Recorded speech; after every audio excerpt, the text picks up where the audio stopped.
So we have Kelly White with us today to talk about trees, and I think you're all in for a treat because in my discussions with Kelly, it's just been a total joy to speak with her, to learn from her, and to have a conversation a little bit about, what is the state of trees today locally in our neighborhoods. So Kelly is an educator by training and passion. I love to hear that. Working internationally, she has designed curriculum, created and managed training programs, and taught others to love and promote all things green and growing. In November of 2018, she was invited to become Tree New Mexico's Program Development Director. So she has a lot of experience in this field and locally. So I'm just happy that you were able to join us, Kelly, and I'm so excited that you're here. So take it away. On the slide, let's talk trees. And then also to the left, you'll see this beautiful conifer, this beautiful evergreen. I took a walk yesterday through the Southeast Heights, one of my favorite old neighborhoods that I walk through on a regular basis, used to live in the area. And I took a bunch of pictures of trees because I love trees, and this just happened to be one of them. This tree is probably 40 to 50 years old. It has nobody's watering it. It's in a xeric landscape. There's a bunch of hardscape around it. In other words, sidewalk, asphalt, housing, fencing, etc. And it is happy and healthy. And I wanted to kind of use some of these trees as examples as we move forward and talk about our landscape around us and our environment and how trees enhance that. So I think it behooves us to begin with what used to be here. And so I'm going to go all the way back to the mid 1800s and talk about a fellow named Ned Beale. He was a retired lieutenant from the armed services, fought in the Civil War. And when the Civil War ended, he was commissioned to literally find and build a road from Kansas to California, a southern route, though they wanted it to be south of what would have been considered the Santa Fe Trail at that time, or the Oregon Trail. They wanted it to be a southern route. That route that Ned took was right through to Harris Canyon. And we don't in New Mexico talk a lot about Ned and what he did, but I'm going to talk about it today. And you will find that in Arizona, that road that he created still exists. And I can also add that Ned was a little unusual because he used camels to actually carry his equipment and do this work. In addition, Ned was an artist and a journalist. And so we have copious notes that Ed took of his journey across the far Southwest. And it took him, like I said, through to Harris Canyon. And what Ned describes and his drawings show of the area that we're going to talk about today, the greater Albuquerque area, or that region of New Mexico, is what he referred to as high plains grassland. Now, I've included a photo of what a high plains grassland would look like. It would be all kinds of diverse grasses, and it would also have lots of forbs or small plants. In addition, he talked about many intermittent streams and running streams through this grassland. Now, any of you who have hiked the Sandia foothills know that there's water up there, and there's little waterfalls, and that water runs almost throughout the summer. They're not intermittent per se, depending on how much snowfall we have over the previous winter. So with that in mind, what Ned saw included trees, and I'm thinking a lot of willow and shrub along those creekways, those waterways. What do we call this region or this area today. This is the interesting thing about our history, because what we call that area today is a high plains desert. Now, I think terminology and words that we use are very, very important. And in just over 100 years, take an area from a grassland to a desert, something is not right and something has gone wrong. And, you know, there are lots of things that play into this, but I do believe, and I don't believe that humans are bad. So I don't want to give that impression, but humans definitely have a significant impact on the environment. And we all know that. So we're doing something, there's something going on that we're doing that's contributing to the fact that we've gone from a grassland to a desert. So when we're talking about this region that Ned discovered or was looking at and drawing, we have a lot of topographical diversity in the greater Albuquerque area.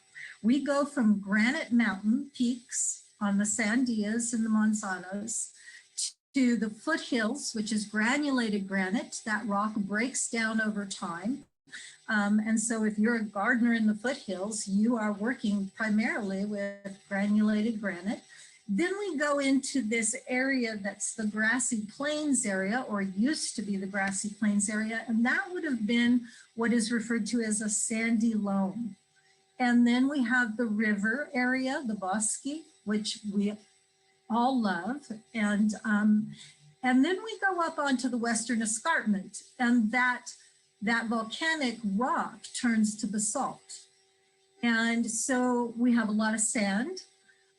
We also, because of wind and other factors, we have very little topsoil on that particular side of our greater Albuquerque area. So that's where Rio Rancho is located. Now, historically, I also want to mention that the area that Rio Rancho now sits on was ranches. And a lot of what has been lost in terms of plant life, we attribute to overgrazing, and rightly so.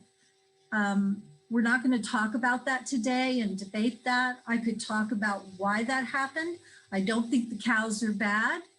We had millions and millions of pronghorn and elk that were in this area when Ned was walking across it and journaling. So it's not the animals that are bad per se. It is probably the way those animals were being managed, and it allowed them to overeat and overgraze those plants. So this is what we're going to move into and talk about. If human beings need certain things, and so instead of a grassy plain area, what we now have is a combination of all kinds of things. We have metropolitan areas. So we have the downtown area. We have Cottonwood Mall and what has happened to that area. We have a lot of asphalt and suburbs, streets. Some of them are very narrow. Most of them are pretty wide. We have the housing development, and then we have the bosque again running through all of that urban development. This is a picture of Rio Rancho, an aerial view of Rio Rancho. And I have to ask you, where's the green? Because this is something that that we all know is important. We want our environment to be green and growing, and there's not a lot of green there. And there are reasons for that. And so I'm comparing it to our grassland that used to be there. Over time, we've done a lot of changing of the landscape. And I guess today what I'm trying to get across to everybody is that we have choices. And one of our choices is to actually plant trees. And there are good reasons for planting trees. It's really difficult. to do a grassland, a plains grassland anymore. And we know that it's not reasonable to do bluegrass and lawns like many of us would like to have. It doesn't mean that a lawn is bad. A lawn can be good, but the grasses need to be different than they are in a wet and humid environment. So I'm just talking right now about some of the things that we're observing about our landscape and what's happening to it. I want you to notice across here, this right here, we're going to see a picture of this a little bit later. And this is a waterway. This is one of those intermittent waterways that Ned talked about that would have had willow and shrubs and trees along it. And it probably ran most of the year at that time in the 1850s and 60s. Now it's what we call an arroyo, and it dumps water only when we get a lot of water and the earth doesn't know what to do with it, right? So let's talk about nature and the three primary ingredients that nature requires. There are three things that I think we all know. The first one is soil. And we've talked quite a bit now about soil and what has happened to the soil. We know what it should be like, and we know that it's not like that now. There are different ways in which soil is moved. One of the ways soil is moved is through air or wind. Another way that soil is moved is through water. And so if a waterway isn't healthy, it moves soil. And if the soil isn't healthy, the water moves the soil. So we look at soil, and this is what I see happening in Albuquerque right now.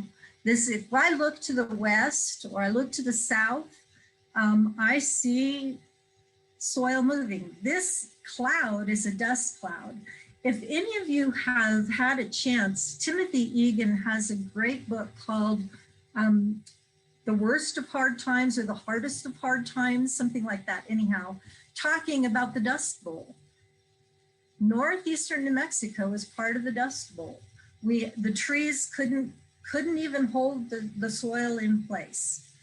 Here's another view, and I've actually driven, this isn't I-25, but I've driven down I-25 and seen this. And it's interesting to me recently, I don't know how many of you have driven to Santa Fe, but on the east side of the road, of the highway, they've put in a pipeline. I don't know what the pipeline is about, but they've created a huge swath of bare soil. And it literally extends from Santa Fe to Albuquerque. And they have signs now that warn you that you could get caught in a dust storm because of that displacement of the soil along I-25 corridor. So soil is important. And the next component that's very, very important is water. And I want to hit any myths that people have. You know, there are watersheds and aquifers. An aquifer is where the water is held underneath, right? And most of us are living off of water from the aquifer. And many people believe that we sit on the Ogallala aquifer, and we do not. The Ogallala resides on the east side of the Sandia Mountains. It stretches all the way from Kansas down to southern New Mexico and West Texas. It's a huge, huge aquifer, and it is rapidly drying up because of how we're using it and the fact that it is not being replenished.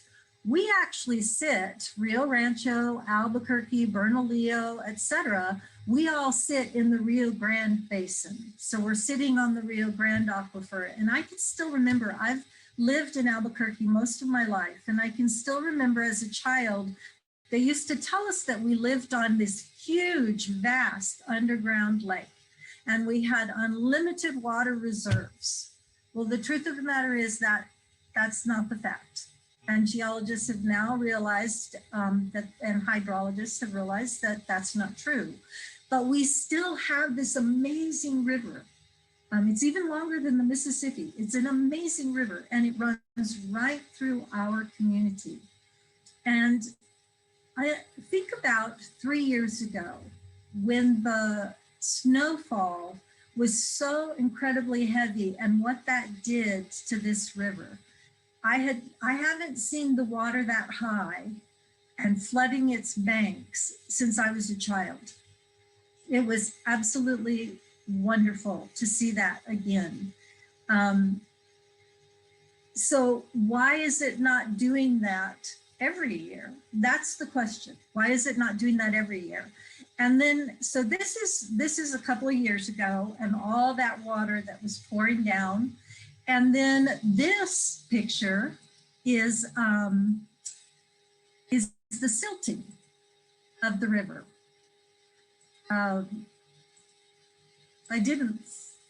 These pictures are doing weird things, sorry. This one is the silting of the river. So if I go back to that photo a ways back where I was looking down on Rio Rancho, when that arroyo floods, all of that silt and topsoil ends up in the river. It's one of the challenges with Cochiti Dam. It's one of the challenges with Elephant Butte Dam. The silting of the Rio Grande is causing lots of challenges for us in terms of our water.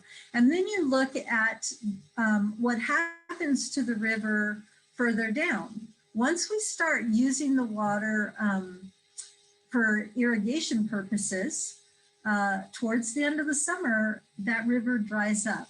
This is not the way it used to be, not even in the 1920s and 30s, not even when John Wayne was doing the movie Rio Grande. The river was running full all season long. So that's an important factor. What is happening to the trees along the river?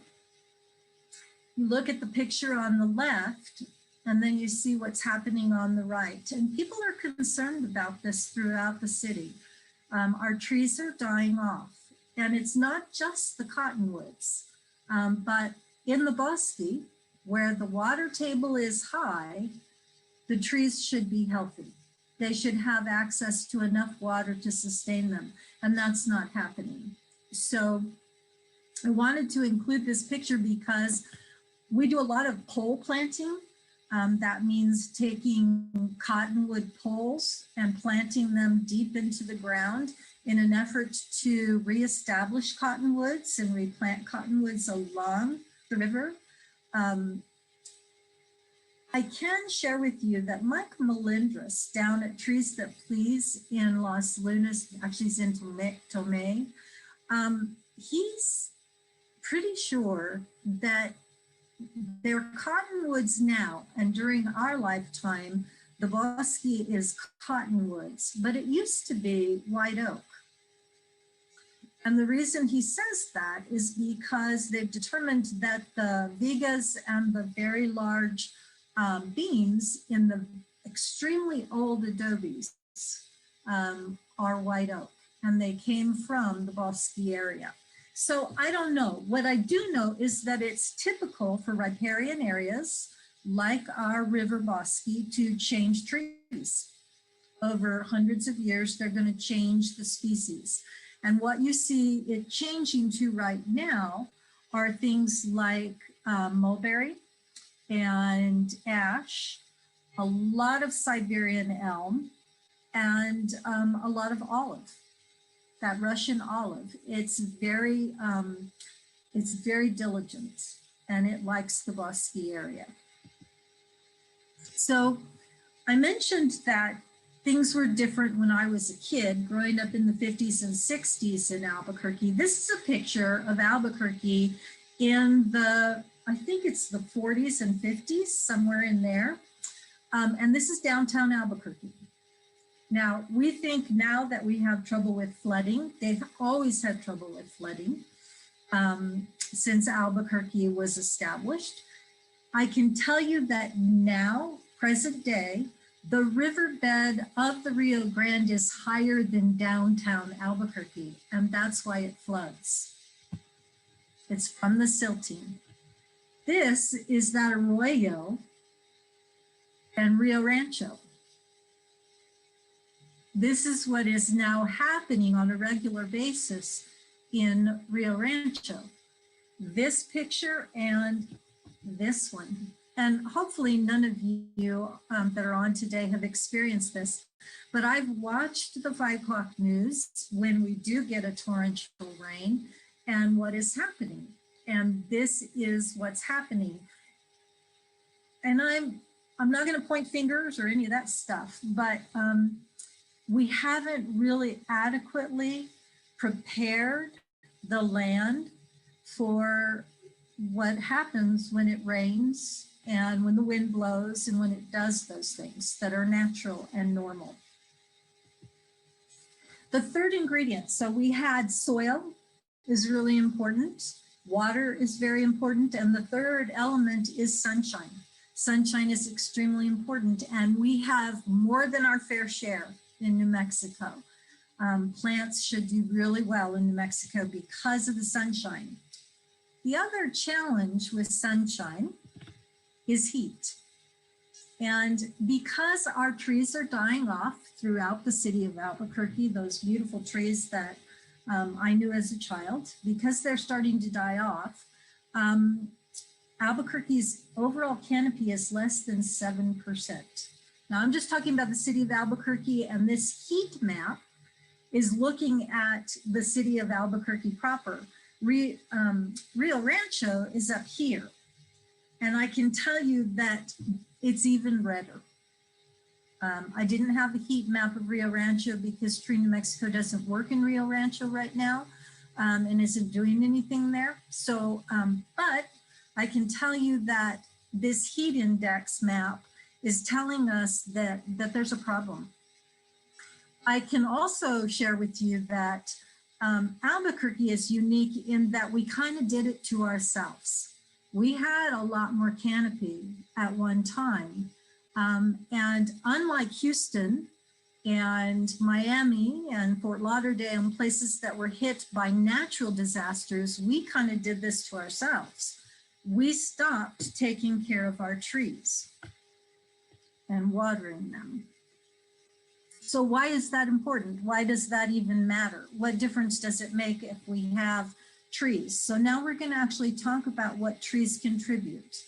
If we can't do grassland plains anymore, like it used to be, because of all of the hardscape and because of the urban environment that we've created, our alternative to bring down that heat is trees. It's one of our best alternatives, and trees of all sizes. Some of you, I'm not going to get into talking about climate change, but many people would like to believe that we're experiencing drought because of climate change. It's actually a chicken or egg thing, if you think about it. If you look at climate change and you look at greenhouse effect and what's happening, you will find that carbon is no longer being stored in the soil. It's ending up in the air. And what we need to be doing is bringing that carbon down out of the air and storing it back in the soil. And the only way to do that is through live plants. There's a woman who the land office, the state land office, brought her in last year. Her name is Dr. Christine Jones, and she's out of Australia, and she's a soil scientist.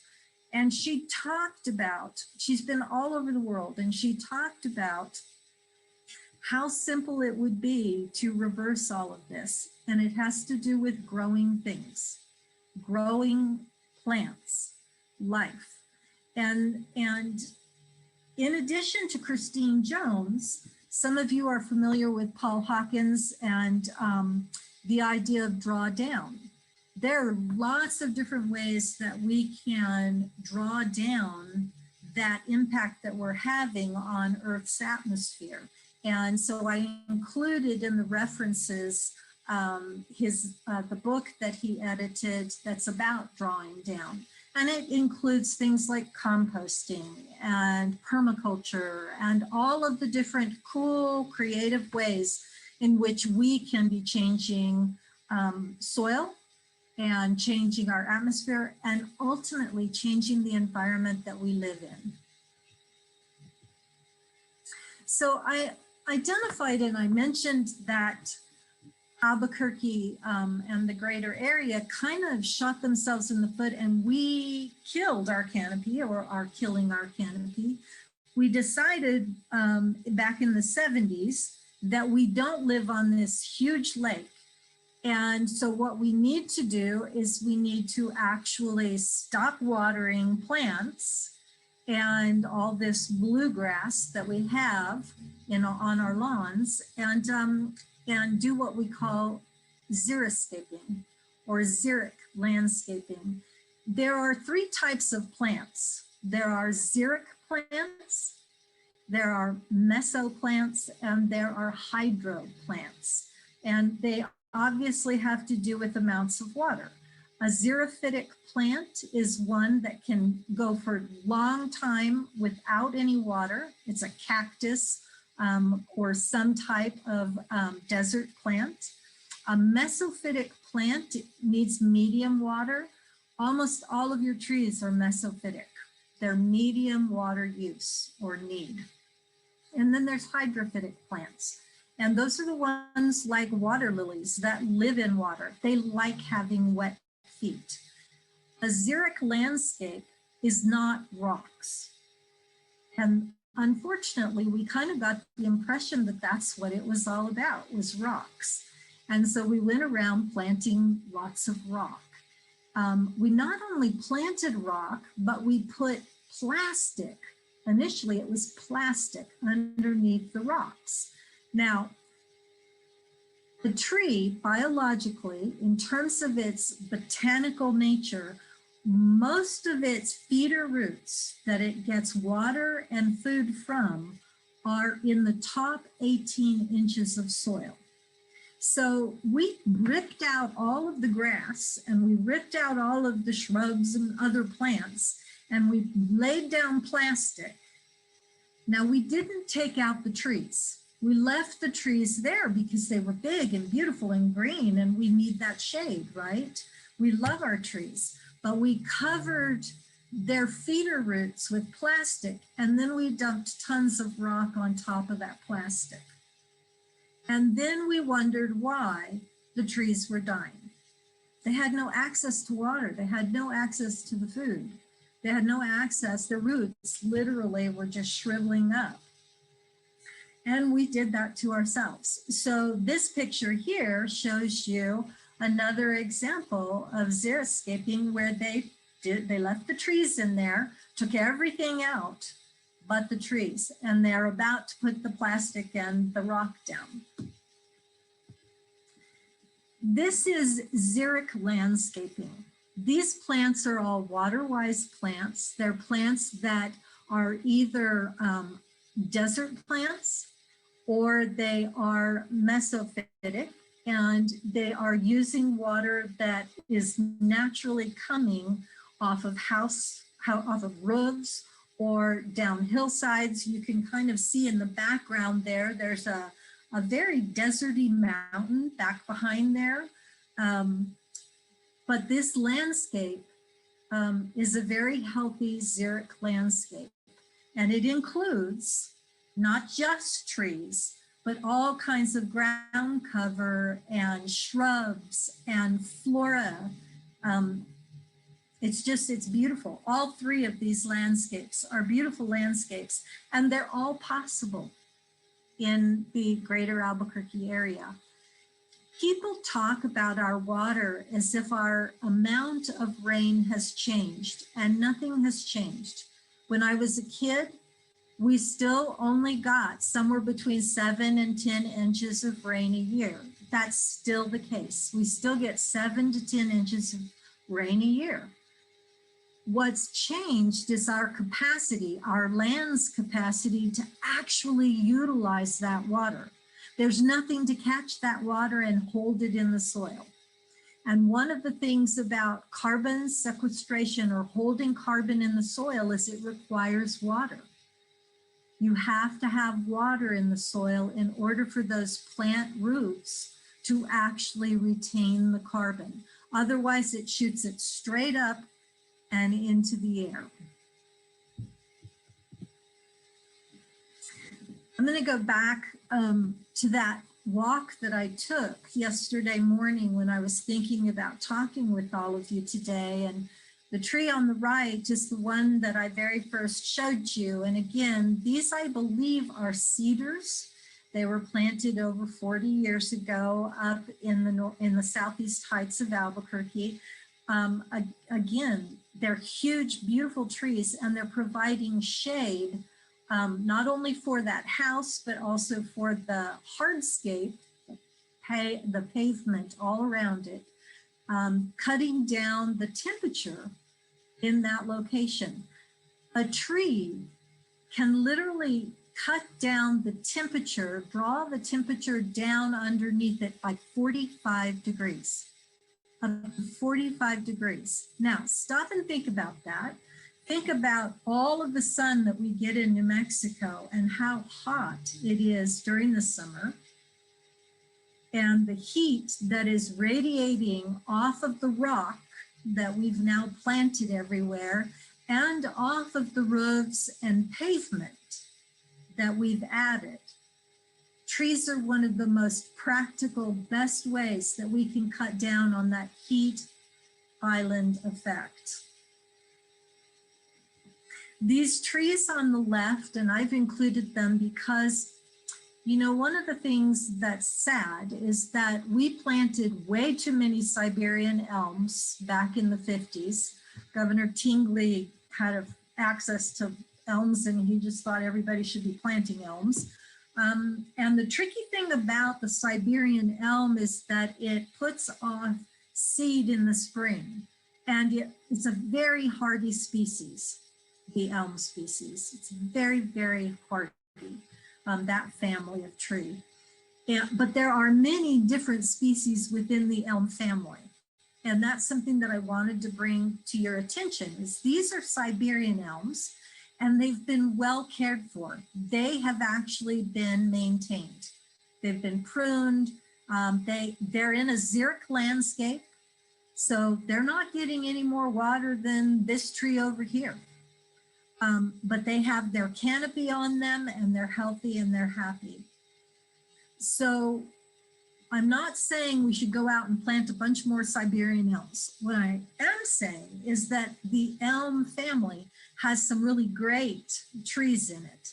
And Tree New Mexico is actually planting a lot of those. There's the frontier elm, the lacebark elm, which is actually the Chinese elm, not Siberian. These elms that we planted all over this region and that have multiplied exponentially are actually the Siberian elm, not the Chinese elm. The Chinese elm is a different species within the elm family, and it doesn't proliferate like the Siberian elm. It has an incredible, beautiful bark when it matures. And it's now being called the lace bark elm because of its bark and because people confuse it with the Siberian. But I learned a really nasty lesson with elms. When we bought our farm 31 years ago, on one corner of the property, there was a giant, beautiful elm tree. And because my parents, who were part of the community and had helped buy the farm, because they felt so negative towards elm trees, they cut that tree down. And when they did that, the noise of the highway and the wind that came from that direction, which was the southwest corner of the property, multiplied. Now, if they had realized the tree was healthy, there wasn't anything wrong with the tree, it was a healthy tree. And if they had realized that it wasn't about the tree, it was about the soil and what was being attracted by that soil, we could have probably changed the way we were managing the soil and kept the tree and been better off in the long run. But people don't realize that. People are still calling the Siberian elm a Chinese elm. They're still saying it's the problem. It's not the problem. The problem is that we've created a landscape that they actually can survive. They can grow in. This is something that I wanted to mention to you today because I know that you're on this call and part of this class because you love trees and you think trees are important. This is something that's happening all over the greater Albuquerque area. And I was driving, there is a Lotaburger just off the corner of Paseo and Golf Course Road. And I noticed that its 20-foot tall, beautiful trees are dying. And what I have learned, about the same time that I took these photos, Camille at Bacchus Trees called me and she said, we have a problem. She said, people are spraying things that are killing our trees. So how do we know that this is actually a tree that's been poisoned by what we're spraying on the soil? Now, nobody sprayed this tree. They sprayed its roots. They sprayed the ground where its roots sit. This is what the leaves are now doing, because what an herbicide does is it tells the growth points, don't grow. It's telling weeds, don't grow. But when you spray it on the soil where a tree's roots live, it's telling that tree, don't grow. And so this is what its leaves are doing. Camille drove, she took me on a drive. We went down the I-25 corridor from North Albuquerque to I-40. All of those big, huge trees, when they did that rebuild of the I-40 interchange with I-25, those trees have been there for now 20 plus years. And they're all xeric trees. They're trees that can handle heat. They're trees that don't need a lot of water. It was designed so that the water would catch for those trees. They would have the water they needed. Those trees are dying. Even the junipers are dying. The desert willows are dying. The shrubs are dying. And they're dying because somebody sprayed something on them that they shouldn't have sprayed. And the trees don't know what to do with that. The same thing was true up the I-40 corridor, and the same thing was true all along that beautiful walking path that they built along Tramway, where they put in all these trees for people to walk and have this beautiful environment. And because of what they're spraying, those trees are all drying. Now, people will tell you it's because of drought. It is not because of drought. It's because of what we're doing to the soil. When you go into a big box store, to a Walmart, even now in Ace Hardware, this is what you see. And this is only a quarter of what they have available at a Home Depot. I couldn't get the whole bunch of shelves in. And it's all about things we don't want. And so we're going to spray them to get rid of them. Now, some of you may be aware that glyphosate, the active ingredients in Roundup, has taken a turn. It was the go-to product for a long time. It's the active ingredients in Roundup, and glyphosate is systemic. When you spray it on a weed, it literally stays on that weed. As long as there's no wind blowing and you're careful about where you're spraying and all you're spraying is that weed, the trick was that then it would go down into the soil, into the roots of that plant, that weed plant, and kill that weed. What I'm experiencing or looking at is that because glyphosate now is not the go-to product, there are now Roundup Pro and a whole bunch of other products out there that people are buying and using that literally sterilize the soil. They don't kill just a weed. They literally sterilize the soil. So wherever that person sprays that product, that active ingredients will sterilize that soil so nothing can grow in it. And Camille told me the average is 30 years. So in my life, I will never see anything else grow on that land where somebody has sprayed it with that particular ingredient, that active ingredient. So I'm not saying spraying is bad per se, although I'm not an advocate of it. I realize there are times and needs for something like that. But I just think this picture is a symptom of a deeper problem. We're not really willing to take care of our land. We want something or someone else to do it for us. And we believe that if there's something growing there that we don't want, all we have to do is spray, and then we don't have to look at it anymore. So this is an example in my own lifetime. This happened just in the last month. When we first moved into this office building, we had these beautiful Monterey pines, and they're a xeric plant. They can take heat, they can take drought, and they were beautiful. In just 2 years, this is what you see. Every one of these trees is dead.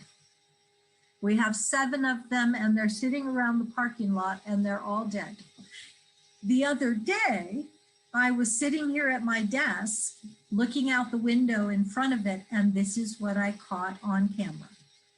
This is just a worker bee who was told to clean up the yard, and he's spraying, and he was literally digging down in the soil and spraying down inside the soil. Now, I can tell you, most of this, the landscape is rock. The trees were really the only live thing in it. There were some other tiny shrubs. They're all dead. It even killed the juniper shrubs. Do you know how hard it is to kill a juniper shrub? And I'm looking at this and I'm thinking, and he thinks he's doing a good thing. He thinks this is what he's supposed to be doing, and he's trying to save the tree, and he's just poisoning it more and more and more. Now, this dear one did not get out of bed this morning and say, I'm gonna go kill trees. That was not his objective. His objective was to just do his job. But if we're not knowledgeable about what we're doing and how we're doing it, what happens? We can create a disaster. And that's exactly what has happened at this office. And the saddest thing about all of it is Tree New Mexico's sign sits right above this tree. So we're going to kind of move towards the end of what I had to share today. Trees are the triple bottom line. Some of you will remember during the early 2000s that idea of what really hits the triple bottom line. What is socially good, what is environmentally good, and what is economically good. And trees do all 3 things, literally. Trees are the triple bottom line. So how can I say that? Well, there's all kinds of studies. When you look at the social impact of trees, there are all kinds of studies looking at trees and the impact that they have on people with health challenges, on communities that are in conflict, on crime, on people's behavior. socially, trees unite us. If you think about it, people really prefer to be in a place where there's a tree. If I go to a park, I want to sit under a tree. I want the picnic table that's underneath a tree, unless it's cold and I need some sunshine. But in New Mexico, that's pretty rare. We really like to have some shade. So trees actually are socially beneficial to everyone. So this is Hyder Park up in the southeast heights of Albuquerque. This is what I like looking at, and I think most of us do, is the greenery. We like the green, and that's where we want to hang. And while I was on that walk yesterday morning, I counted no fewer than 100 people that were out walking, running. They were taking their baby for a stroll, their grandbaby for a stroll. They were all over the place, and they were loving it. And they were loving it because of the trees. The environmental benefits. We've already talked about that need to bring the carbon down and sequester it, keep it in the soil. Trees do an amazing job of this. Now, grasslands cover almost 2/3 of the earth. So grasslands are really, really important. And Timothy Egan, like I said, covers that really well in his book about the Dust Bowl. But what we need to think about is, in an urban landscape, how do we actually keep carbon down in the earth? And trees are one of the best ways to do that.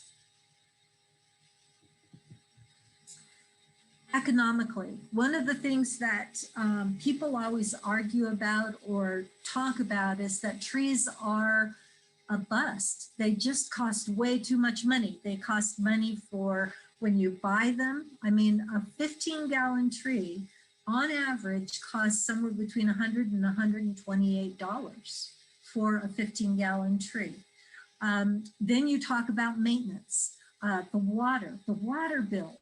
Oh my gosh, it's so expensive to water trees.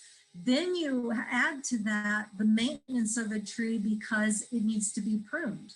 Well, I can tell you that a live tree can cut down on all of that if it's well maintained. There is a fellow out of Florida, the Think Trees Conference here in Albuquerque, in late January, early February, brought a fellow named Ed Gilman out of Florida. Ed's pruned trees, street trees, all over the world. And he's realized that there's a way that you can prune a tree for 5 to 7 years and then never have to prune it again.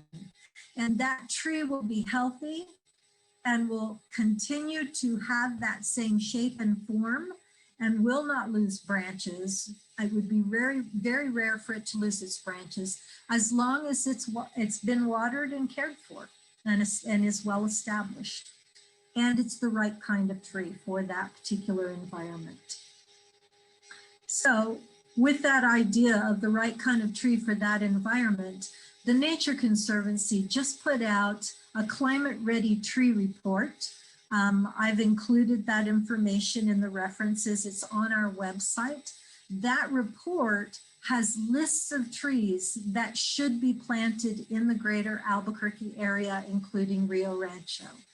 Those trees are the trees that are going to look like that cedar I showed you earlier and those Siberian elms I showed you. They're going to be those big, healthy trees 40, 50 years from now. So you can cut down on that cost by putting the cost up front instead of at the former end or the further end of what you're doing when you're planting a tree. In addition to it being economically beneficial is the cut down on the temperature. So around a house, if you have a lot of rock and you have a lot of hardscape, you have the cement of your driveway, you have the sidewalk out in front, you have the wall around your backyard, then you have all of the heat collected on your roof. If you have no trees where is that heat going to go but down into your home? There's nothing to cut and mitigate that heat sink. So trees are one of the best ways to mitigate heat and to economically save money on your air conditioning by having trees that shade your house. It also is a wonderful way to protect your house from the western winds and the soil that's blowing, the topsoil that's blowing. Remember, I said earlier that your community is built on an old ranch, and there is all that topsoil from that ranch, and all of the construction that's going on is blowing topsoil right on top of you because there's nothing to keep it from blowing. There are no trees. So it's another way to deal with wind and the blowing of sand. Economically also, which of these three is most attractive to you and would you like to spend your time shopping in? The two on the right are strip malls, and they've planted a couple of trees in the one on the top. Yeah, I can tell you that those trees are going to struggle to survive because of all the hardscape and because they probably will not get adequate water. They haven't done anything to allow the water that falls naturally to actually collect around those trees, which they could do. That would help. The one on the left is a place called Los Poblanos on Rio Grande. And I can tell you that the Remby family that is running Los Poblanos and owns this little farm, they're making a good amount of money off of this place. It has a restaurant, it has lavender fields, it has all kinds of botanical products, it has a B&B. This is where I would want to spend my money and my time, not in a strip mall. So it is possible to plant trees and plant plants and be economically viable. In fact, be even more viable than the strip mall down the street. So I use this as an example because I just think it's a place that people would want to be. And the parking lot at Los Poblanos is always packed. You look at the place up there on the in the corner. Nope, just very few cars. Not where I want to be, especially in the heat of the summer. So I'm just going to end with one of the best examples, I think, in the city of Albuquerque of a place, and I'm using Albuquerque, I'm sorry, that's what I have photos of, but this is a place that has the potential to be a desert, if you will, but the people that are part of the UNM campus decided that trees were important. And so what they have done, this is what it used to look like, lots of bare ground. And they put money into hiring a really good arborist. Brian Sewer just retired 2 years ago. And you will find that what people literally walk this campus, not because they're students, but because it's so beautiful. And there's so many different kinds of trees and shrubs and plants. It's a beautiful place to be. Very sheltered, and just really a lovely environment to sit. 2 days ago, my 2 daughters and their 4 kids, I called them, or they called me, and I said, "Where are you?" And they said, "We're on the campus. We're at the duck pond," because it was so beautiful and the kids were having a wonderful time. So it is possible in an urban environment. You know, think of that photo that I showed you of Hyder Park. It is possible to create these green spaces, and not in public spaces. It can be happening right there at home, right there around your own home. So that is what I wanted to share today, is the importance of trees and why they're important and how you can help encourage plants and trees in Rio Rancho. Kelly, thank you so much for this awesome presentation. I think you've got some kudos in the chat here. People are saying, wow, thanks. Thank you for this enlightening talk. Excellent presentation. Richard comments about, getting warned of the danger of 24D, which I've never heard of, but as a chemical that evaporates and is carried into the canopy of trees. So he was glad to be forewarned of that. I hope that if you're on here listening, I shared that part. It wasn't necessarily part of the talk per se, but it has to do with how we live and what we're doing and how we're doing it. And so hopefully you'll share that message. That's my hope. Share the message. Yes, agreed. And so much of what you spoke to today really ties into some other opportunities that we have at the district in partnership with Bernalillo County. I've spoken about this before, but we have a workshop series coming up about passive rainwater harvesting to feed your drought tolerant native landscape, beautify your yard. This isn't collecting water in a barrel, but helping to channel and absorb it onto your land. If you go to ciudad.org, you will find more information about those workshops in June. And our next week's talk for Watershed Stewards is on soil health. So we have soil health champions coming in who are part of a network of people in the state that are promoting soil health.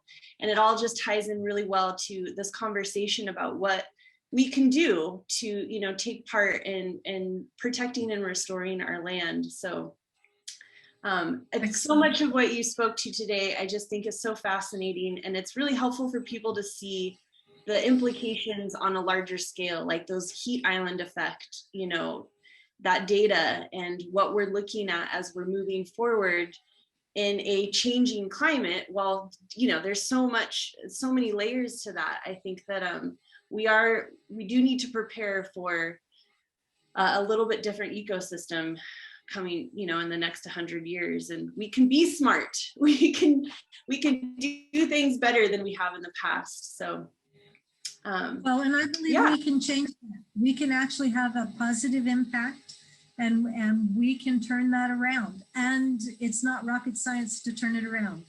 Anybody can plant a tree, anybody can plant a shrub, anybody can plant a small area of lawn, of native grasses, anybody.